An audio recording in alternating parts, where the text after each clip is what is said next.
The pain arrives before the alarm. A stiffness in the knuckles of the right hand when it reaches across to silence the phone. A tightness in both knees that demands a moment before the body will accept weight. For millions of people who cross the threshold of 50, these sensations come gradually enough to be absorbed into the morning routine, explained away as a natural tax on time, cataloged under the same general heading as gray hair and slower recovery. They are managed, accommodated, and rarely investigated. This is me when I first started medical school. Back then, one of my biggest motivations was my mother.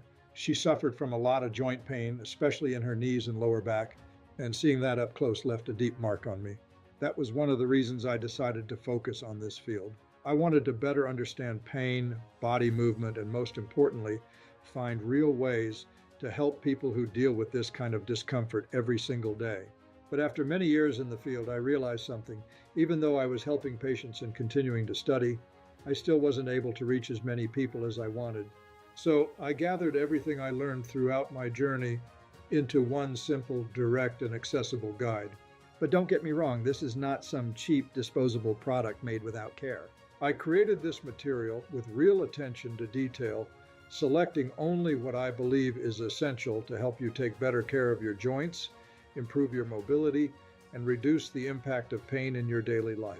If you struggle with knee pain, lower back pain, or joint discomfort, click the first link in the description and see how this guide can help you take the next step. Don't wait for the pain to get worse before you start taking care of your body. That accommodation is where the problem deepens. By 2020, 595 million people worldwide were living with osteoarthritis. That figure, documented in the Global Burden of Disease Study 2021 and published in the Lancet Rheumatology, represents a 132% increase in total cases since 1990, an increase too steep to be explained by population growth alone.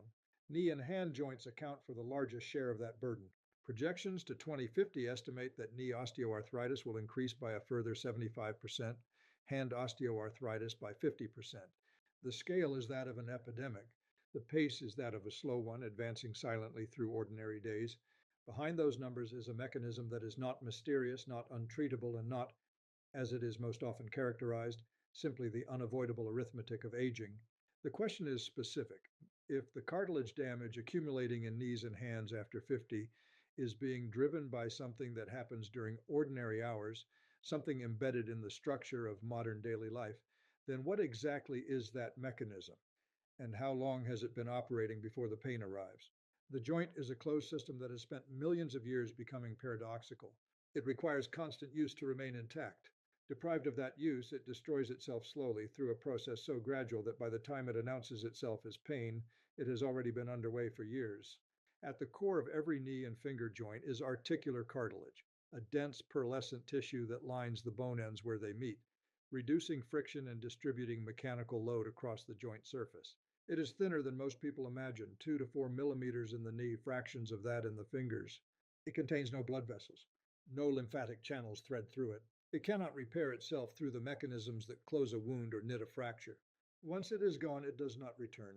What cartilage does contain is chondrocytes, the specialized cells responsible for maintaining the surrounding extracellular matrix. These cells live inside small chambers within the matrix, and they depend entirely on diffusion from synovial fluid for their oxygen, glucose, and the molecular precursors needed for matrix synthesis. Synovial fluid is the joint's internal medium, a clear, viscous solution produced by the joint capsule that bathes the cartilage surface and lubricates its movement.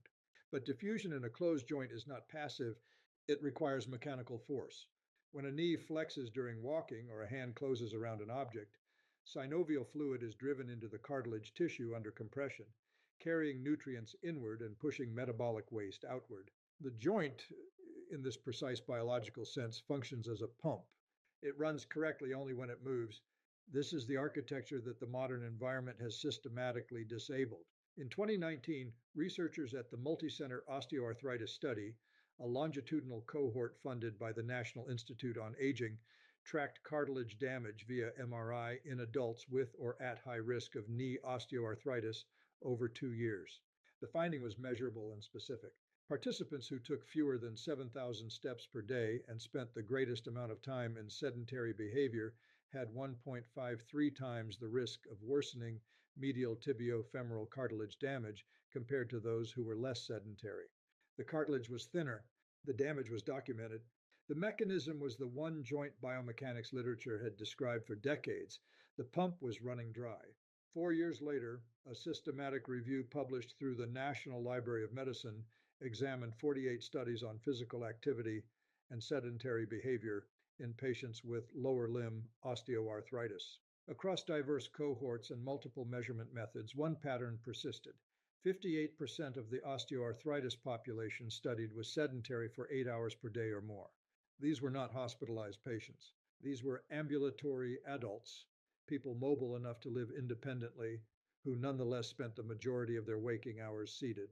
A 2023 Mendelian randomization analysis in Scientific Reports took the question further.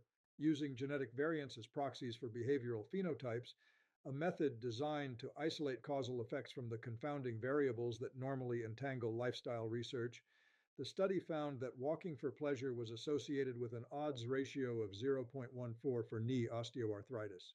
Individuals who walked regularly for pleasure had, at the biological level measurable through genetic instruments, approximately 14% of the knee OA risk compared to those who did not.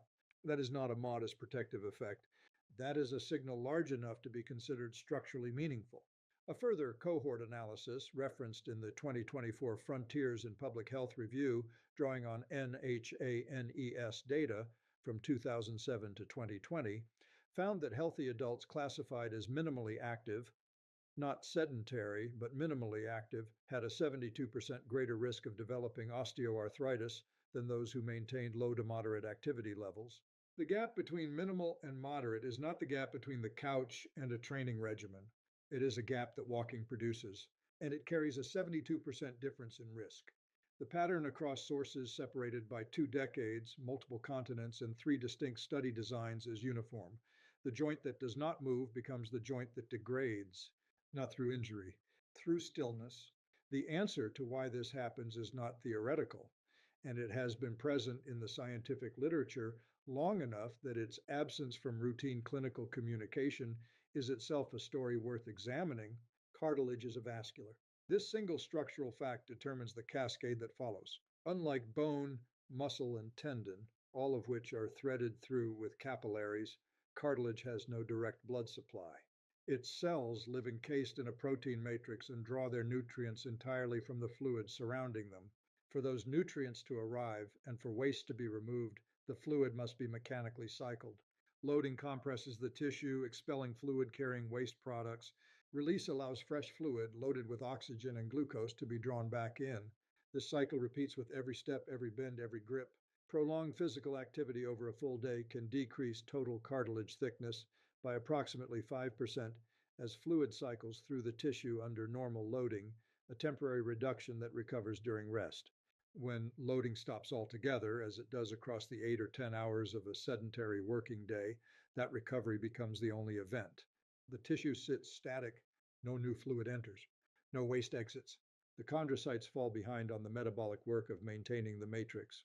Under sustained nutrient stress, chondrocytes shift from matrix maintenance to cellular survival. The extracellular matrix, the collagen and proteoglycan scaffold that gives cartilage its mechanical stiffness and resilience, begins to lose density. The tissue thins. Its capacity to distribute load diminishes. Experimental studies in animal models have found that joint immobilization for as few as 6 days is sufficient to produce measurable reductions in proteoglycan staining in the cartilage tissue. At 8 weeks of immobilization, the reduction in cartilage thickness reaches 30 to 50%, with near complete loss of proteoglycan content. Human joints are not laboratory rodents immobilized in full extension, but the biological pathway is identical and the human version operates over months and years rather than weeks.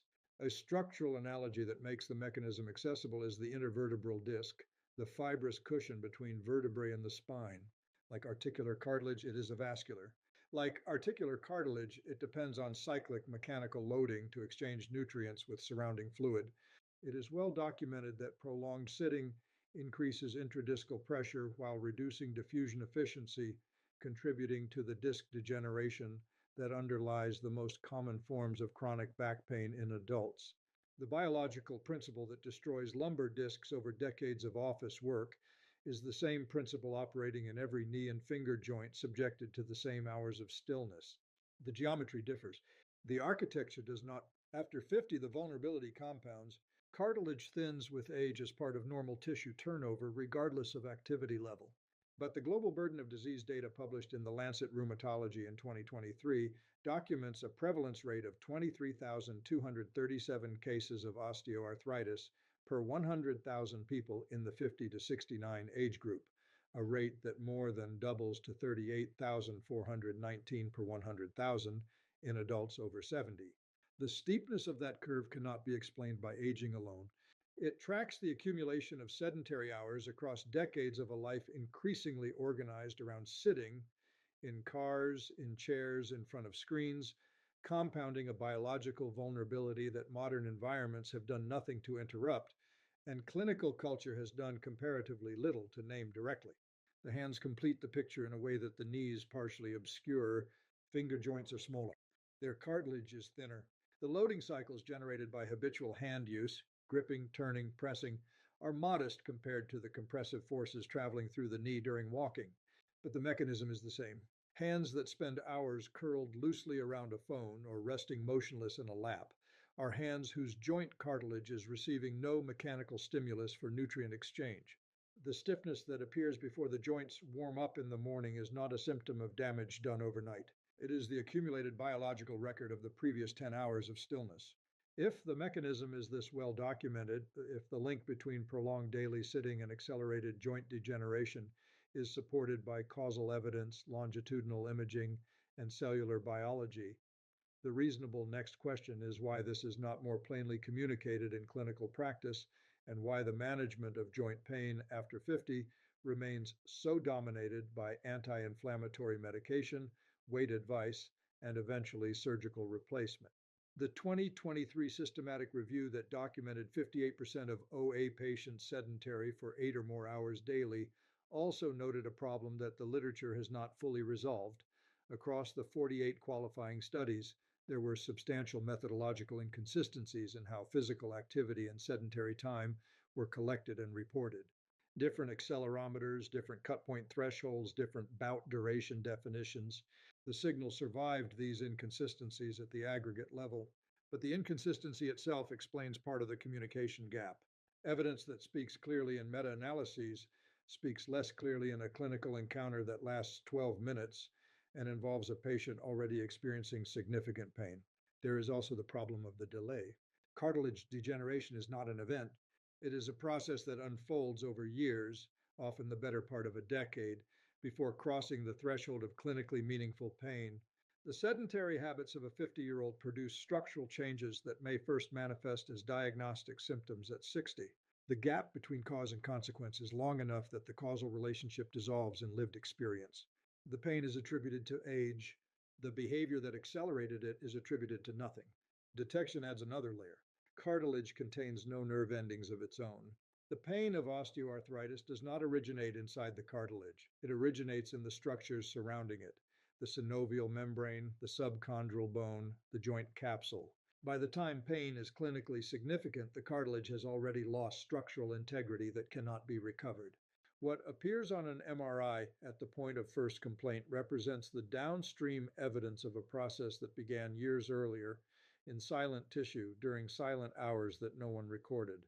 And finally, there is scale, separating the effect of sedentary behavior from the constellation of variables that accompany it in modern populations.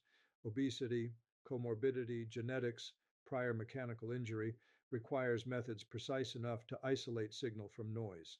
The Mendelian randomization approach used in the 2023 scientific reports analysis was specifically designed for that problem, using genetic variants as instruments to remove confounding.